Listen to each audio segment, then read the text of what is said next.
All right, folks, let's saddle up and roll some coal.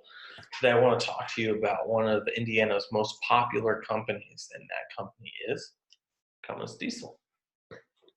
It's a company that I actually hope to work for here in the very near future whenever I'm done with my career in the military. Cummins has a rich history from its founding all the way to now, present day.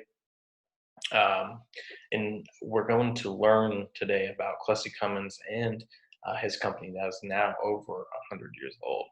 So let's learn about Cummins. Clussy Cummins started the company. He was born in 1988, and he was a little bit of a child prodigy. He only completed the 8th grade, which was something that was fairly common for the time era. But it's rumored that 11 years old, he actually built his own steam engine that powered a water pump on his father's farm. And that was kind of the person that Clussy was. He was always tinkering with different mechanical things. He built his own gasoline engines all the way through his childhood, really. And at 20, when he was 20 years old, in the year 1918, he saw his first diesel engine. The diesel engine had been invented about 20 years prior, and it is something that he's really excited about. So he saw his first one that was built by a Dutch company named Havid, and he got a license to build and sell those engines. And that's where Cummins was born as a company. They started out with ag equipment, so as engines for farm equipment, machinery, and that sort of thing. But Clussy Cummins was convinced that diesel engines could be used to power automobiles, and he was really determined to prove that and to prove that it was a feasible and reliable source of transportation.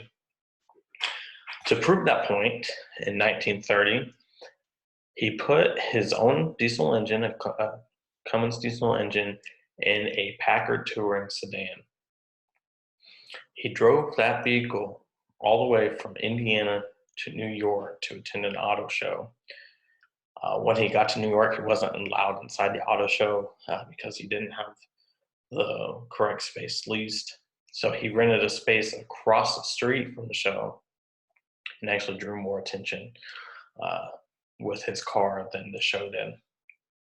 He did something similar the next year in 1931, but this time he took a highway truck and drove it all the way from New York to Los Angeles. And he did this in 97 hours. And if you think 1931, this is about 20 years before the interstate system would be implemented in the country. And so 97 hours was just a ridiculous time to get across the country. To top that, he took a trip from Los Angeles to New York, a return trip, in a bus that was powered by Cummins diesel. And this time it only took 91 hours and achieved speeds of 65 miles an hour, which that was insane for 1931. We think about today in 2020, a bus going 65 miles an hour is still kind of scary. In 1932, he had his first commercial fleet. He had a partnership with Purity Food Stores, and they had over 300 highway trucks. And that was kind of the Cummins that we're starting to see, or that they started to see, and now we're starting to see today. He also developed a race team in 1931 for business reasons. He wanted to get the company name out there and thought that racing was a good way to do it. The racing team did last for a long time, about 50 years, but it's not something that really ever saw a ton of success. The closest thing that they saw to success was in 1987. Indy car won the Indy 500 with a turbo that was made from a company that Cummins owned. Despite that, Cummins really became a dominant company quick. In 1936, they saw their first $1 million reached in sales. And that dominance has really surged all the way to today. Today, they own, or in 2018, they own 38.3% of the Class 8 truck market, which basically means for every 3 trucks that you see on the highway today, 3 semi trucks, at least one of them has a Cummins diesel engine.